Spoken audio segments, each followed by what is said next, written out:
कि आपका स्टांस क्या होना चाहिए। ठीक है, तो वो देखें वो लगा, वरना मैं आपको अंदर ही बताता, वहाँ भी कुछ वगैरह हो रही है दूसरा, तो आप क्योंकि वहाँ भी आपको ले जाएंगे, अंदर फिक्र ना करें। नज़र आ रहा है पीछे कुछ? जी आ रहा, क्यों नहीं आ रहा। तो इस वजह से वो लाइंस भी लगी होंगी, सारा कुछ होगा उधर। तो जब आप खड़े होते हैं, जो आपकी एक तो जिस पे विकेट लगाते हैं हम, उसे क्या कहते हैं? जो क्रीज बनाई हो, स्टम्प्स, गुड स्टम्प्स कहते हैं उनको। तो जो लाइन लगी होती है ना, जिसके ऊपर विकेट लगते हैं, और एक आगे होती है क्रीज, दो क्रीजेस होती हैं, उसे क्या कहते हैं? मसला होता है। जिसके अंदर मतलब क्रीज के दरमियान बैट्समैन खड़ा होता है। अच्छा, ये और कुछ मैं पूछ रहा हूँ, क्रीजेस को क्या कहते हैं? जिसके ऊपर स्टम्प्स लगते हैं ना क्रीज के ऊपर, उसे कहते हैं हम बॉलिंग क्रीज। क्योंकि जो बॉलर करता है उसको वहाँ से आता है, वहाँ से बॉल करता है। आगे वाली जो क्रीज लगी होती है 4 फुट के ऊपर, उसे क्या कहते हैं? पॉपिंग क्रीज, जहाँ बैट्समैन खड़ा होता है। ये 2 क्रीजेज होगी ना, अब याद रहेगा कौन कौन सी क्रीजेज है?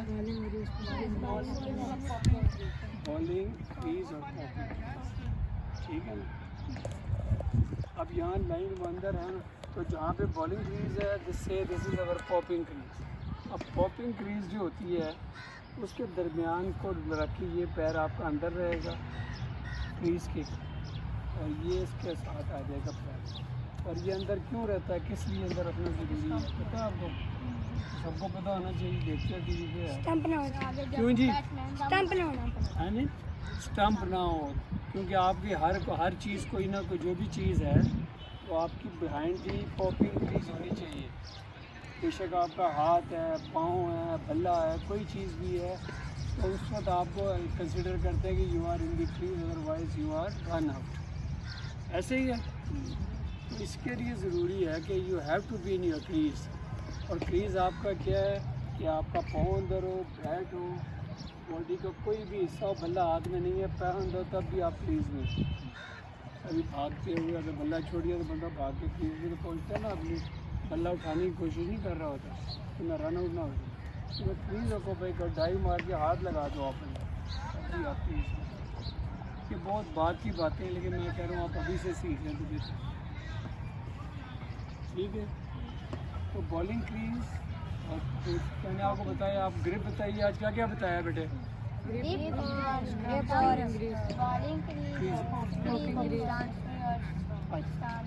स्टांस का जो मैंने बताना है, तो क्या बताया? बॉलिंग क्रीज क्या है, पॉपिंग क्रीज क्या है, और आपकी ग्रिप क्या है। 3 चीज़ें जो बेसिक लर्नर है आपको, ये अब आपने प्रैक्टिस करनी है वीक और सो, तो दोबारा फिर मैं इसके ऊपर आपसे बात करूँ। अच्छा, अब आगे स्टांस खड़ा कैसे होना,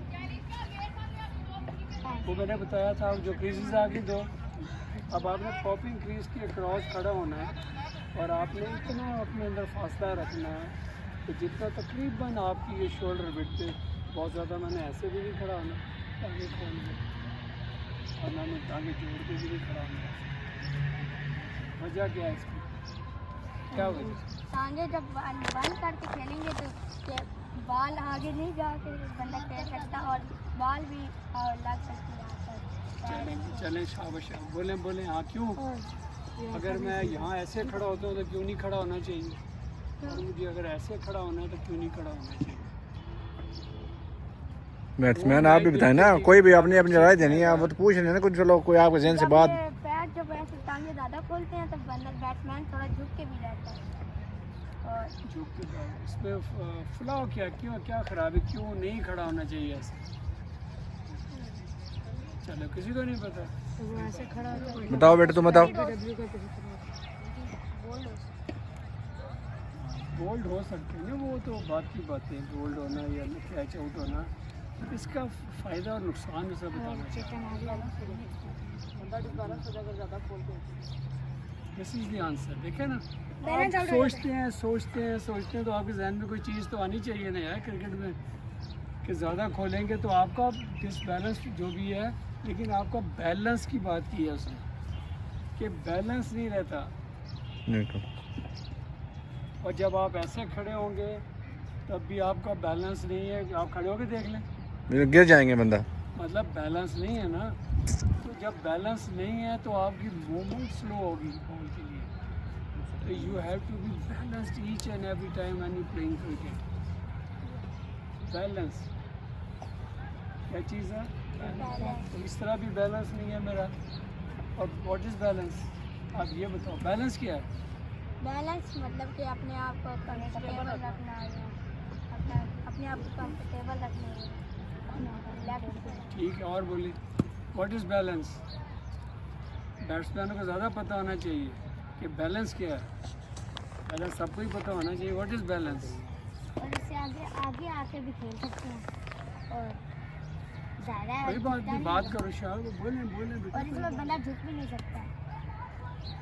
बैलेंस का मैं फ़ायदा बताता हूँ आपको। मैं चाह रहा हूँ कि आप क्रिकेट देखते हो, अभी सीख रहे हो कि नहीं कुछ। चलो मैं तो आपको इंशाल्लाह बताऊँगा और कोचेज़ भी अब बाकी हैं वो भी बताएंगे आपको कि व्हाट इज़ बैलेंस। ठीक है, कोई और सवाल अगर कर बता सकते तो बताएं, और ना मैं बताऊँ फिर अब।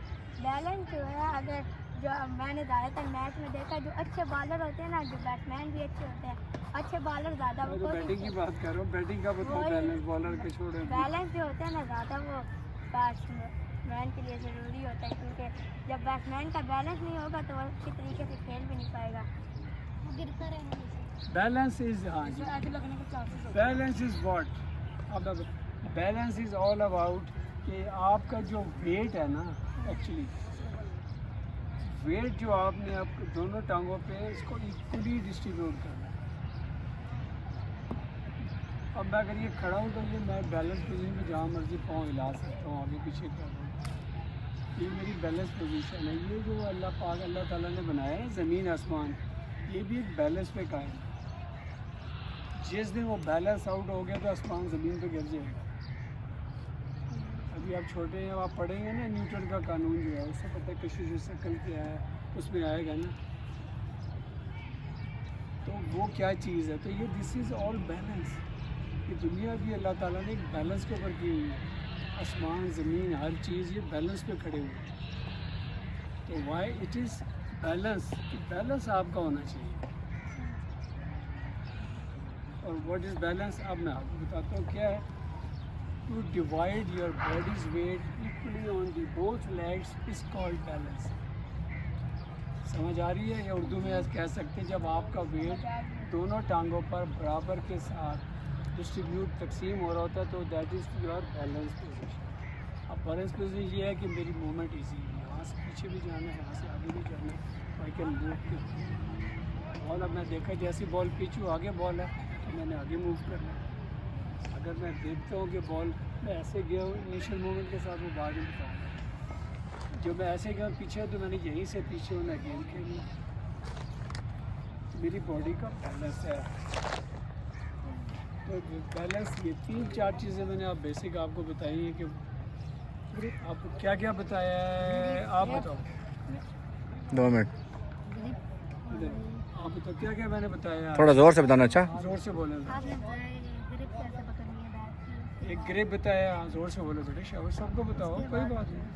उसके बाद ग्रीस में डाउन करना होता है।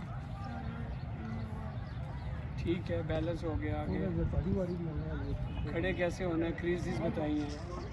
बॉलिंग और बैटिंग क्रीज क्या है, बैटिंग या popping crease. Bowling, batting crease, bowling और popping crease is a one and the same thing. ये बॉलिंग है, वो बैटिंग क्रीज भी कहते हैं, उसको पॉपिंग क्रीज भी कहते हैं। तो वो अगली जो लाइन है वो पॉपिंग क्रीज भी है और बैटिंग क्रीज भी है। जहाँ बैट्समैन खड़े होते हैं उसको बैटिंग क्रीज है जी। और कौन बताएगा? सबसे पहले तो आपने हमें बैटिंग की ग्रिप बताई है, उसके बाद आपने हमें क्रीज का बताया। आपने पहले जो पीछे वाली क्रीज होती है उसको बोलते हैं बॉलिंग क्रीज, और जो फ्रंट वाली जो होती है उसको पॉपिंग क्रीज बोला। और आपने आखिर में बताया बैलेंस, और बैलेंस के साथ करना है। जी गुड, शाबाश। तो ये चीज़ें ये याद करनी है आपने।